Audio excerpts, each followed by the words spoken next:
Gracias amigos por estar en el canal Cazador de Realidades. Seguimos siempre con la secuencia hablando sobre telemedicina, una realidad para cada uno de los salvadoreños del día a día o de cada semana, de cada mes, insatisfechos. Hoy vamos a platicar sobre las ventajas, desventajas y algunas características importantes de la telemedicina en otros lugares, en otros países. Pero para ponerlo en contexto, en el video anterior hablábamos de las características y de las necesidades que habían para dar una consulta de telemedicina. Hablábamos sobre el software, el hardware, ya lo explicamos. Hablábamos de esa situación así de costo-beneficio que van a tener los equipos de telemedicina para dar una atención adecuada. Hoy vamos a platicar un poquito sobre lo que son las ventajas, desventajas y algunas experiencias que se han dado en otros países. Se considera que la telemedicina o la e-medicina es la medicina sin contacto humano, la medicina del futuro. Ese es, amigo, a lo que vamos. Eso es a lo que nosotros queremos evolucionar en este país. Y esto se lo digo porque usted lo tiene que saber. Las ventajas, bueno, la disponibilidad de que pacientes que vivan en grandes distancias o en situaciones remotas puedan acceder a la medicina. La segunda es la reducción de los gastos en salud pública. Aquí no se ahorra nada el paciente, se ahorra el sistema de salud. La garantía de un despacho de recetas que sea objetivo, el intercambio de experiencias entre los médicos que van a atender y el personal en general que va a atender esta disciplina, porque les seré honesto, esto ya se considera una disciplina y aunque nos estén vendiendo la idea de que esto es una cosa sencilla, de que solo es sentarse y dar una videoconferencia, como que usted está hablando por teléfono, en WhatsApp o en Messenger, no es así. Tenemos una disminución de la propagación de enfermedades infectocontagiosas como el COVID-19, y eso es una realidad, y la reducción de la estigmatización en la consulta presencial. Esto es una cosa, amigos, que es discutible. Todas las personas se sienten no estigmatizadas, porque no creo que sea la palabra, aunque sí lo encontramos nosotros en los documentos, sino se siente temerosa, ansiosa de pasar una consulta debido a no lo que le van a decir, sino la conducta del médico. ¿Cuáles son las desventajas? Bueno, no se puede sustituir nunca el examen físico, eso es una cuestión que no lo podemos hacer, sobre todo cuando son pacientes con enfermedades que son delicadas o principalmente quirúrgicas. Aparte de eso,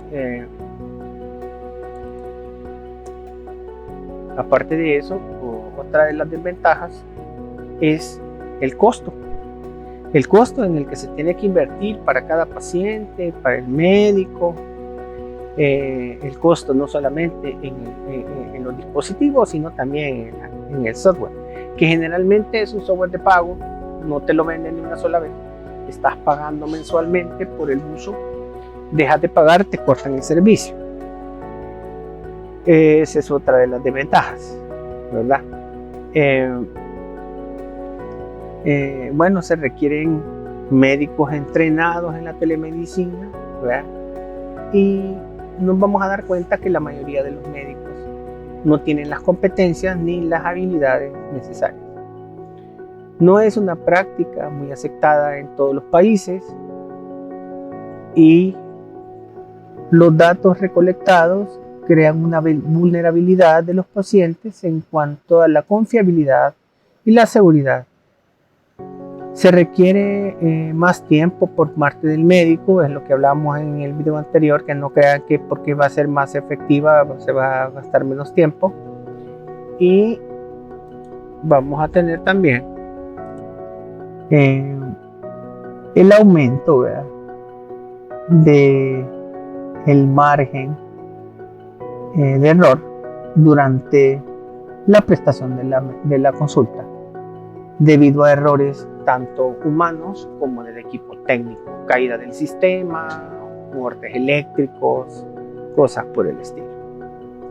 Como ven, amigos, tenemos equiparadas las ventajas, las desventajas de la teleconsulta, de la telemedicina, telediagnóstico. No, sin embargo, amigos, es de tomarlo en cuenta. Ahora, hay un reto en la telemedicina con América Latina por las características de personalidad, la educación, fundamentalmente la educación, que no tenemos, porque no somos una región educada. Hay un pináculo de la población del 1 al 2% que se ha educado. Educar es igual cambio de conducta, no necesariamente ser un académico, pero que valora ciertas cosas que no se pueden pagar. Esa es una persona educada. Y en América Latina tenemos un problema serio, y es con cuanto a la confidencialidad de los datos. Confidencialidad de los datos.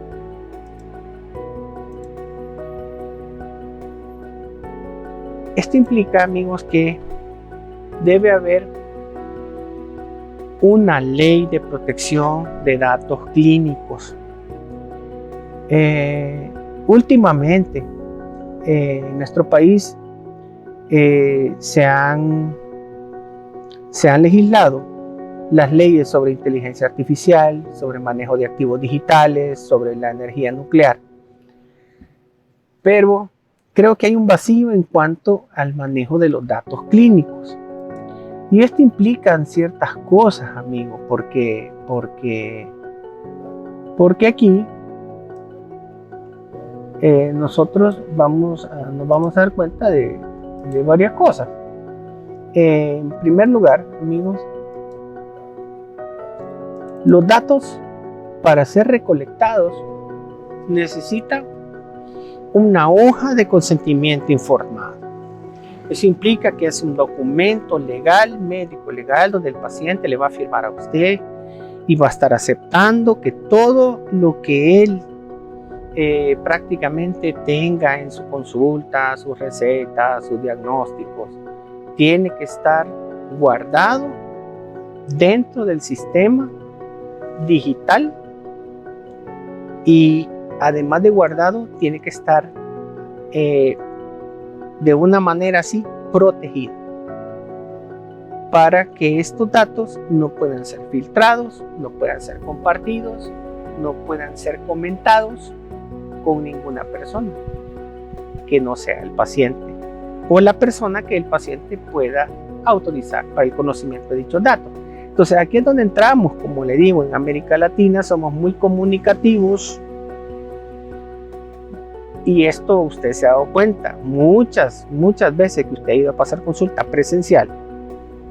A usted no le llaman por su nombre, le llaman por el paciente que tiene cáncer. Vaya el paciente que viene por la llaga en el pie, vaya el paciente que viene por la hipertensión, vaya el hipertenso, el diabético, pase adelante, a grito, pelado, delante de toda la gente. Vaya el niño que trae fiebre, el niño que viene vomitando. A este tipo de situaciones es a la que nosotros nos referimos con la protección de los datos, el consentimiento informado. Entonces, obviamente, lo primero que tenemos que hacer es legislar que todo este tipo de situaciones que se dan en la práctica diaria presencial no se vayan a dar en cuanto a los datos de la teleconsulta. Tenemos países como la Unión Europea que tienen legislado este tipo de situaciones, donde se van a proteger, se van a guardar estos datos y van a ser de exclusiva acceso al paciente. Otras características son, por ejemplo, que los datos que se le pidan al paciente van a ser estrictamente los necesarios para atender su patología. Van a ser guardados por el tiempo que sea necesario y solo pueden ser utilizados para el fin específico.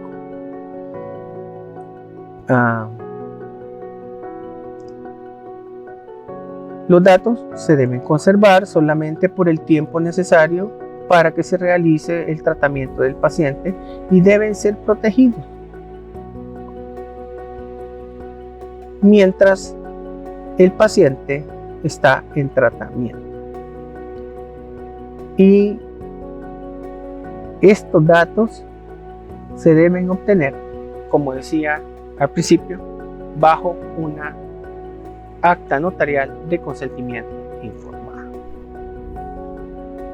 Esto es una desventaja. La quise poner por aparte para que usted vea que sus datos, que pueden ser muy sensibles, por ejemplo, datos sobre trasplante renal. Fíjese bien, se ha visto en otras partes del mundo cómo personas inescrupulosas acceden a los software donde están las personas que son compatibles y se venden estos datos. Se venden estos datos para el beneficio de las personas pudientes. No hay democratización de esto. Vamos a hablar un poquito también sobre qué países son los que han tenido mejores experiencias en cuanto a la telemedicina o la e-medicina. En primer lugar, vamos a tener a Estados Unidos. Allá por 1950 comenzaron con este tipo de atención y obviamente por la extensión territorial, por la situación de territorio, era necesario dar una opción a aquellos lugares donde no tenían especialistas. Y ellos han avanzado mucho en este aspecto, sobre todo ahora con el uso de tecnología satelital, fibra óptica, y tienen pues grandes avances en cuanto a la teleoftalmología, telecardiología, la teleconsulta, telediagnóstico, porque tienen años de venir con esta práctica. Obviamente, queremos decirle, sabemos que en Estados Unidos todo se pagan hasta las deportaciones, se pagan las malas miradas, se paga el maltrato, no se va a pagar la telemedicina, y eso obviamente que no está disponible para todas las personas.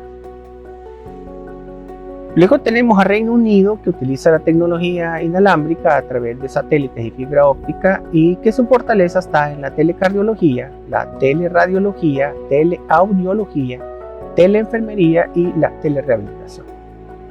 Canadá también ha tenido su ventaja sobre la conectividad satelital y pues también ha dado grandes avances en telecardiología, teleoftalmología y telemedicina domiciliaria. Y por último, hay que mencionarlo, porque hay que mencionarlo, el Estado de Israel, no dije país, Estado, es uno de los referentes en la tecnología en medicina, sobre todo con los hardware, ¿verdad?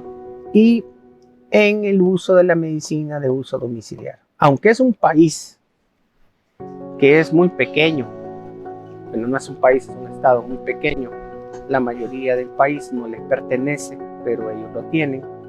Ellos utilizan esto como una ventaja competitiva para la atención en salud. Como ven, amigos, la telemedicina tiene sus ventajas, sus desventajas. Hay países que han aprovechado este tipo de recurso debido a, como les decía, la parte territorial, las grandes extensiones de su país, la parte puramente geográfica, que es donde yo en lo personal creo que hay una gran ventaja, y podemos hacer una comparación. La telemedicina en Canadá es gratuita, la telemedicina en Estados Unidos es de pago. Entonces usted puede ver aquí, tome usted estos datos y usted analícelos con una calculadora para que tenga un poquito más de análisis de lo que se quiere hacer en un país de 20.000 kilómetros cuadrados y veamos si esta nueva estrategia en salud va a funcionar o no. Y quiero aclararle un detalle, porque me han puesto unos comentarios donde dicen que yo soy pro foca, antifoca, etcétera, y el dato no es este. No estamos hablando de gobiernos, estamos hablando de proyectos que pueden o no llevarse a cabo, que los va a llevar el gobierno, que es la misma cosa. No, señor, no es lo mismo, no es lo mismo. Nosotros aquí en este país estamos acostumbrados a que si se le ve el agua, la culpa la tiene el presidente. Que si a usted, por ejemplo, le chocaron el carro porque el semáforo no servía, la culpa la tiene el presidente. Que si usted, por ejemplo, lo despidieron porque llega tarde y porque el tráfico, la culpa es del presidente. Todo le vamos a echar la culpa a alguien. Y mientras usted siga viviendo con esa actitud y esa educación de no querer aceptar sus propios errores, cosas que son del azar, cosas que son responsabilidad suya, y siempre le sigue echando la culpa a otra persona, usted nunca va a mejorar. Y que quede esto como colorario de la despedida del canal. Cuídense, amigos, porque ustedes se lo merecen. Nos veremos en otro video, siempre de Cazador de Realidades, no sin antes invitarlos. La comunidad de Cazadores de Realidades va a estar muy interesante. Cuídense, amigos, ustedes se lo merecen.